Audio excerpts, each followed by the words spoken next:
Welcome to Red, White, and Blue. I'm Gary Polland. And I'm David Jones. This week on Red, White, and Blue, Harvey 1 year later. Are we better off than we were a year ago? And we brought to you three very interesting guests, David, that I think we'll enjoy. First, Commissioner Jack Cagle, Harris County Precinct 4. Welcome, Commissioner Cagle. Our Jack Cagle. Well, I call him Jack Cagle. Okay. Pablo Pinto, who's Director of the Center of Public Policy at the Hobby School at the University of Houston. Pleasure being Welcome, sir. And Tom McCasland, Director of Housing and Community Development for the City of Houston, and not responsible for everything the city does. Absolutely. Welcome, Tom. Thank you. Great So to be back. the opening question is, are we better off than we were 1 year ago? The answer is yes, thanks to the voters of Harris County. Explain. Well,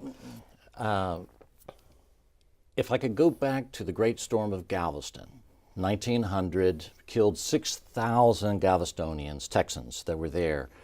Their commissioners court voted to put up a bond. The population voted for a significant bond and built the seawall that still protects us today. Here we are a year after Harvey, and our citizens rose up in a historic level, 85.6%, and said, yes, we need to take action. We need to do something to invest into protecting ourselves from future storms like the one that we've had. We've already had a couple of commissioners' court sessions to where we've begun to implement what the voters have approved, and I think that we are on a trajectory to where we can, as the cycles of wet seasons and dry seasons come to our region, that we are better off now than we were a year ago because we have begun to launch down a proactive pathway to take care of drainage. And I got more to say. Pablo. So it was a fascinating event. I mean, it's like in terms of its devastation on the city, but also what it elicited in terms of individual, I mean, it's like willingness to cooperate and help our neighbors and so on. It's also reflecting a change of attitudes. You can see that, for instance, support for the bond. We run a survey. We are running an ongoing panel to study the reactions. I mean, it's like recovery efforts and attitudes that are associated with Harvey on our citizens and their voting patterns and so on. And we find that everybody felt, I mean, it's like that this was a citywide event. Support for initiatives to try to mitigate, for instance, cut across the board, across demographics, political orientation alike, overwhelming support for doing something that would make the city stronger. Tom, let me go ahead.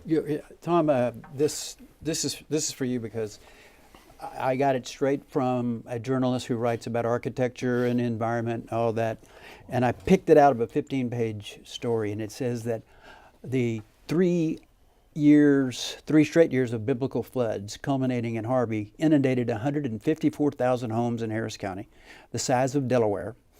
Nearly half of those houses were in neither the 100-year nor the 500-year FEMA floodplain. So why did they flood, and is it the case that Houston, like other cities, has reshaped its natural floodplains with concrete? Human construction now decides where the floods go.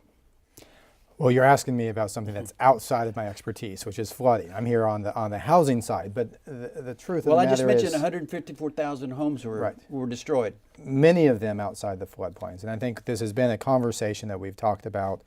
Our floodplains are dated. We need to have updated floodplain maps. I don't think anyone disagrees on that. And we need to ensure that we are building as we build forward, whether you're in a floodplain or not in a floodplain, to take these catastrophic disasters when they come. To your question, though, about are we better off? I think the Kaiser and Episcopal Health Foundation report recently showed that 7 out of 10 families who were impacted are mostly back to normal by this point. But what they found is that even though the storm was relatively equal in who it impacted, rich and poor, across the city, across the county, in terms of recovery, those who were black and those who are low income are not recovering at the rate. And so the recovery has not been an equitable recovery to date, largely because the funds needed for those low income families to recover still haven't arrived from the federal government. And the percentages for that are clear. Damaged homes, 27% Hispanic, 20% black, 11% white, in terms of who needs either a buyout or substantial repairs. Was that in the county or was that in the city? That's countywide. Okay. There's one dimension that's really interesting. We talk about damage to property, and in the survey that the Hobby School ran, what we found is that's also economic losses that cut, I mean, it's like more broadly than the people directly impacted by the flooding. So because businesses were closed, traffic, it's like came to a standstill.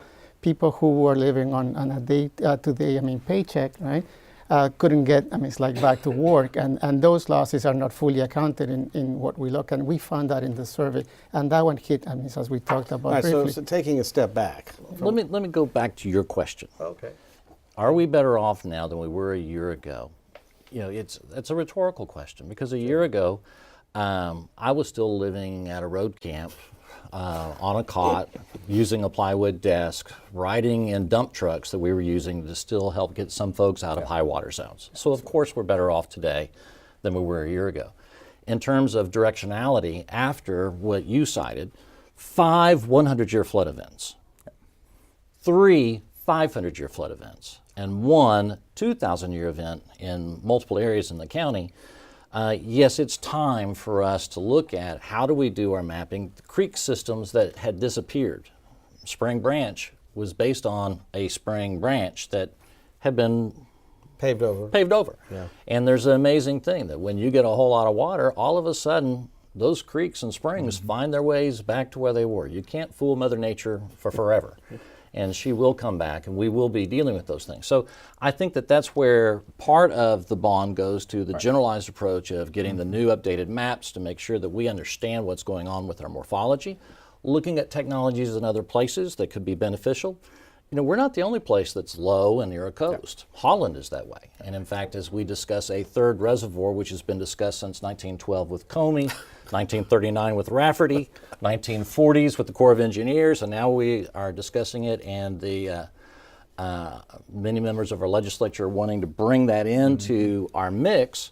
You don't necessarily have to dig a hole in a traditional way and try to fill it up with water in the Katy Prairie. Why not work with the Katy Prairie like they do in Holland, where they store as much, if not more, water in their Make Room for a River program by paying farmers to farm and just get out of the way of the water whenever there's a high water event. Why don't we use the Katy Prairie the way that it used to be until we drained it? Well, that makes perfect sense. Here's 4 headlines for you, Tom. Latest bond plan ignores at-risk neighborhoods. Floodplain rules will burden the poor. We must abandon building in floodplains immediately. City let affordable housing rules slide. Are you aware of any of those things being true? I can take each one of them individually if you'd like, but let's take that last one.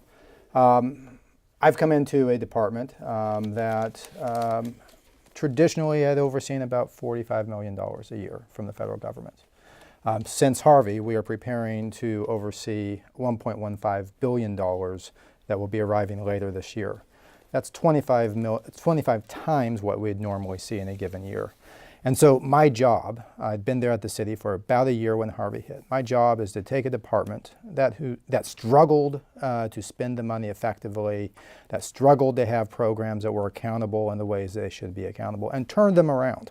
I think my history, starting with the county where I worked with the commissioner at the Housing Authority, shows that efficiency, spending the money wisely, and being accountable to the taxpayers is the way you have to approach affordable housing.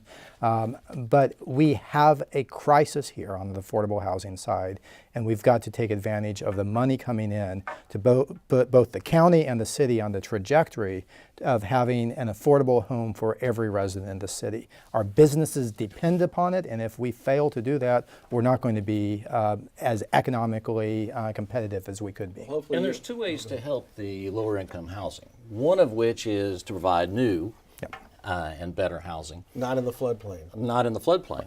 The other way is to fix the floodplain. And one of the things about our bond is that not all of this bond was earmarked to programs to where we could receive federal matching. A significant portion of it was for projects that don't receive the return on investment requirements that the federal rules have for matching. And what that in essence means is that if we go through a lower income neighborhood and we improve the watershed and take those homes out of the floodplain by doing a project, we don't get federal reimbursement because the value, the initial value of those homes was not all that high. And yet you can impact many lives. And one of the things that we have learned through diligent study and contemplation is that water flows downhill. And if you can improve the flow of water on the top of the hill, if you can improve the flow of the water in the middle of the hill and the bottom of the hill, well, if you help the lower income neighborhoods along the way, you're helping everybody. Yeah.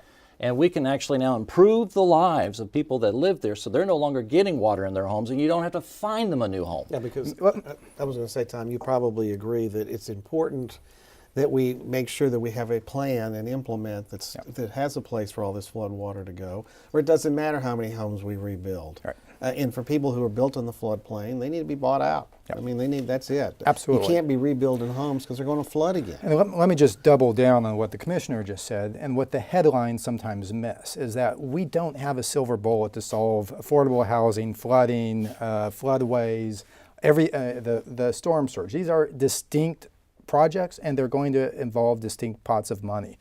The county is very much focused on getting the floodways correct, making sure that those bayous can handle the water when they get there. Separately from that, and this is after. I have to correct you. You just said bayou. I'm sorry, a Louisiana way of saying it. Here in Houston, it's Buffalo Bayou. We've got to put the O on it. Fair enough. But the larger point, though, is that in addition to the $1.15 billion coming to the city and nearly as much going to the county, there's $4 billion coming to the state for mitigation. And on the city's side, those dollars are going to be focused on those low-income neighborhoods, making sure that the homes that we build don't flood and that the street infrastructure can get the water out to the bayous, where the county can make sure that gets out and onto the bay. You're doing a survey, aren't you, at the Yes, at we the Hobby? developed a panel. We got funding from the National Science Foundation to do this. It's at different waves. We ran the second wave in June and July. The first wave was November, December. We're going to have a third wave at the end of the year. And this allows us to, it's like look at changes in attitudes, for instance, right? And we do see in the second wave, voters, respondents in particular, but it tends to be a sample that represents voters more so than others, are very attentive to what the city and the county are doing. And they are concerned about, it's like one of the concerns that was raised during the bond, campaign was that these funds might wind up benefiting contractors and developers, right? And that was an important concern that requires, I think the county and the city can do a good job at this, is showing that where the money goes creates this bond of accountability that Tom was talking about before. This is becoming very important because voters also trust, our elected officials in relatively high numbers too. They know that they're looking after us, but they're also concerned that sometimes, the people who have access, tend to. And Jack and I discussed this before the show, and I'll let him answer it again. The Fight Flooding Project, PAC, which raised $1.2 million and spent $450,000 out of the pockets of real estate developers, home builders, and construction contractors, was feeding the suspicions of what I read to be 50% of the respondents in your survey that said, this is going to go to the well-connected guys. If you add the somewhat concern, it adds up to 80% of respondents, right? The extremely concerned, and concerned were 50%. So what do you think, Jack? Well, I think that now that we have funding to do projects, we're actually going to be on the opposite end of the problem. When you're trying to now leverage $2.5 billion, many of which will be matched by federal funding, so you'll have between $6 million to $7 million of projects, depending upon what additional federal funding we have in and what their matching protocols are. And that's one of the benefits of having this done now is we now have our match. And so we can go and start to receive. There's all these, you'll hear about all the federal dollars that have been dedicated to us, but you have to have your match in order to be able to access it. We're going to be in the mode where if I have my way, and I believe that my fellow commissioners, Jack Norman, Steve Raddick, Rodney Ellis, and the county judge, Ed Emmett, if we have our way, we are going to work these guys day and night. In fact, we've already told them you can't take vacations. We had the hard job of getting the bond passed. Now is the hard job of now getting it implemented. Mm-hmm. And we are in the rigorous process. And our problem that we're going to have is not so much of which special one or two people are going to profit. It is going to be finding the people to do the work. Or with the expertise. With the expertise. There are a lot of firms out there that say, Give us a job and we'll go find somebody with the expertise to help us. And that will not cut it in this environment. We want folks who already have the expertise, who can do the job and do it right. Well, will it include, and this is coming from a Chronicle editorial called The Villains of Harvey. So will it include the developers who built behind attics and Barker reservoirs and kept the risks from the public? How about the politicians who failed to stop David, dangerous these are just development? rhetorical questions. No, I mean, this doesn't get us to the solution. Well, I mean, it is The if they're picking the developer- same people. Developers are not going to be doing that. Developers developers not build doing that houses. project. They're not hiring people to build houses. Look, let me move it to a more important topic, at least in my mind, with Well, all wait a due minute. respect. There may be some developers that will build houses because there are.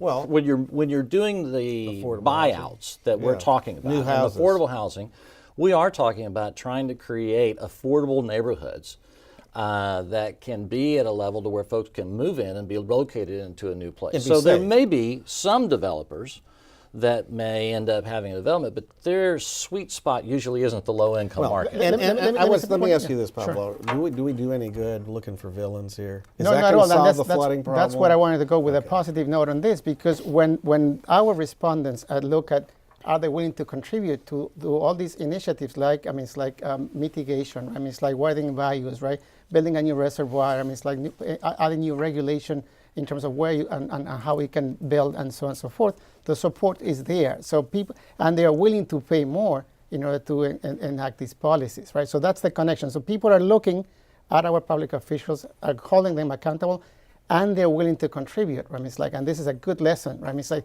And there's one other point that feeds into what People don't want to David pay said. taxes, but they want to pay taxes if it comes. It's like Effective to spending, right. solve the problems that they're facing. And the contractors, the county will be contracting this. We have to follow Texas law, which requires that you do it for an open bid process, a closed bid process, sealed bid. And so the person with the criteria, you got to make Gotta sure be that you've got to be qualified. qualified. Right. But if you meet the qualification, and those are all posted in advance, lowest bidder with an asterisk that you have the ability to do the job is the one who gets the job. So there won't be this person gets this big project and that person gets this project because they're related to somebody. Let me ask. We're controlled by the state on that. In terms of the projects we're dealing with here, what are the projects that the city and the county could do that we could get done in the next year that would have the most dramatic effect when the next serious storm hits? Well, if it's flooding, I'm going to defer to the commissioner. But let me just talk about one of the things that is a combination here. And to your point, in terms of the backwards look, unless it's teaching us how to avoid those mistakes in the forward as we go forward, I don't think that's particularly helpful. But with regard to these buyouts that we're talking about, we're right now talking with Houston Parks Board. We're already funding the Harris County flood control with some of our dollars for buyout. I think that happened 2 or 3 weeks after Harvey, putting money over there. Oftentimes, when you go into buyout in the low-income community, these homes are priced at $50,000, $60,000, $70,000. None of them are going to be able to take that money and land in a new location. And get back on their feet as a homeowner. And that's where we as the housing department can come in alongside of Harris County Flood Control, alongside of Houston Parks Board, and starting with people who are living in the floodway. Right. And then going to those folks who are in the floodplain, 100-year floodplain, who would otherwise need to elevate 6 feet. And while some places maybe that makes sense, very few places does it make sense for us to be sticking homes. Is there something called the land bank that you're in charge of? I'm not in charge, but it's one of our partner agencies. Okay. The Chronicle thinks I'm in charge of them. Yeah, they do. Well, they say that it is Houston's largest locally funded affordable housing program, yet it has no idea how many of the 400 houses of reduced prices went to low-income buyers, and that homes sold through the program are being rented out, some by real estate developers, in violation of the program's rules. Okay, but he's not in charge, So- and he was brought over Well, to bring a new But let me- direction let to me this address that. department. But I just to defend you, Tom. No, I appreciate that, but I'm happy. He looks to- like he can handle it. I'm happy to address that. As I said, I'm not here to go back and relitigate the last 15 years of affordable housing work. There were some serious problems that needed to be addressed. There were some systemic problems that needed to be changed, and we've made those changes. Many of the criticisms that the Chronicle launched are fair in terms of the last 15 years. But as we move forward, we need them to be a strategic partner. Many of these lots were tax foreclosed properties. We never purchased them with affordable housing dollars. Some of the more recent ones were purchased with affordable housing dollars.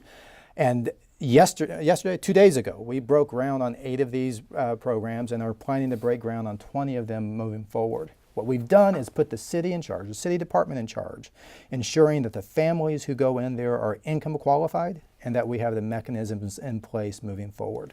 I can't respond to the last 15 years, but I can respond to how we move forward to get it out of this mess. Cagle, the other half of the question that I started with Tom was coming to you.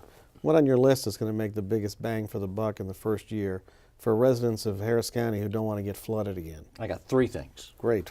First thing is the buyouts. You buy a home out, what you've now done is you've been able to take that person out of their misery. The street that I lived on, we got flooded. I had 2 feet of water in my home. You had some water in your home. Is that buyout included in the bond fund? I mean, It is in the bond fund Yeah. because now we're able to go forward, do the buyout, and then wait for the reimbursements. That's the whole problem is where do you get the money to start the process? And so we can initiate the buyouts. And so that's going to be a big priority. And then once you remove that one street that's always flooding, then you get to put it into green space, put a little dry creek bed in the bottom of it. And now what you've done is you've made the neighborhood have a park in it, whereas before it had a home that was always being flooded. And a place for water to go. And a place for the water to go so that everybody is safer. And the person who was always being flooded has now got a new place to live and is happier, healthier, and safer. 1, buyouts. 2, green space acquisition. Every time you have a home that's built, even if it's built at the 500-year floodplain and it's built up high, it creates an island and it pushes water out. Now, if you have a detention pond, as soon as the water is higher than the detention pond is underwater. You look at these big lakes out there and you go, oh, that holds a whole lot of water. It only holds water from the top of the water to the top of the bank. If we can have green space, my park's filled up with water because a lot of them are built along the greenways. But the water had a place to get pushed into. And so with our population expected to double in the next 15 years, we need to have green space to have a spot for the water to get pushed up into and to be absorbed. Number 3. We had 4 big federal projects that were approved by the Corps of Engineers, and the county, through flood control, would construct a little bit and then have to wait to get their funding. And then they'd build the next little piece and wait to get their funding. Now that the bond is passed, we can just build those 4 suckers, send the bill up, and by the time it gets reimbursed to us, we'll be ready to move into other projects. And so those are the 3 big things that will have a strategic and important change that I think that will occur in this next year. And Let me add one more on the housing side, because I think we agree completely on the housing side on the buyout. When we think about multifamily, so much of what we've built over the last 20 years are these garden-style, 2-story apartments that if they flood, 50% of your units are gone, at least in the city. And this is maybe where the county and the city separate. But inside the city, we have high-frequency transit lines, whether they be light rail or bus. And that's where we should be focusing our affordable housing, as well as our multifamily housing going forward. Because if you have service every 15 minutes, now you have an option. And that's where our density moving forward should be, which allows us to incorporate this doubling of population and do it in a way that doesn't require building on the Katy Prairie. does everybody believe that we have enough money that's coming in to solve our problems? Your boss on City Council, Amanda Edwards, says the figure is closer to $35 billion. The Chronicle's editorial board that consisted of engineers and contractors and the like got together and they decided that the solutions are a regional flood control authority, much like the Houston-Galveston Area Council. They wanted the third. They all recommended the third reservoir, and they also said. Amen. They also said that Mr. Abbott needs to get involved. He has not called a special session like he did for the bathroom bill, and he is not spent a dollar towards our recovery. Well, that's not true. He sends the city money. Unlike the governors of New York and New Jersey under Sandy. Well, David, get your facts right. He did send the city money. He sent the city money, and the governor also helped us get the dredging in the San Jacinto Riverbed done. San Jacinto River was a no-man's zone. Whose job was it to dredge? Nobody's. It was everybody's and nobody's job. And so Harris County Flood Control stepped up and said, look, if we had the money, we would do it. And the governor had a special fund Right. And I don't remember where that fund was. It was a similar one to where he used to the city of Houston, and was willing to pony it up, at which time the Corps of Engineers said, well, no, we'll go ahead and do it. I don't think that the Corps of Engineers would have stepped up to start to do the dredging had it not been for the governor willing to work with the county to move into the gap of leadership. And so I'm going to give the governor some high marks for stepping into that gap of leadership and trying to get there. But you don't agree that he should be using the rainy day fund to support Oh, I Houston? think that we should be using the rainy day fund. In fact, I've talked to Senator Betancourt, who says that he's going to lead the charge in trying to help us get that third reservoir. Third reservoir was not on the bond.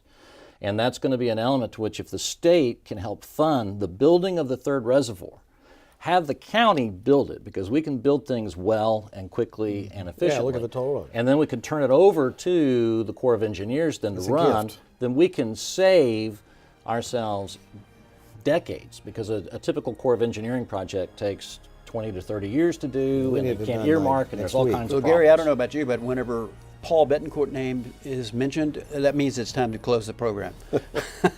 So thanks, Commissioner Cagle and Pablo Pinto and Tom McCasland for being here today. And we'll see you next week on Red, White, and Blue.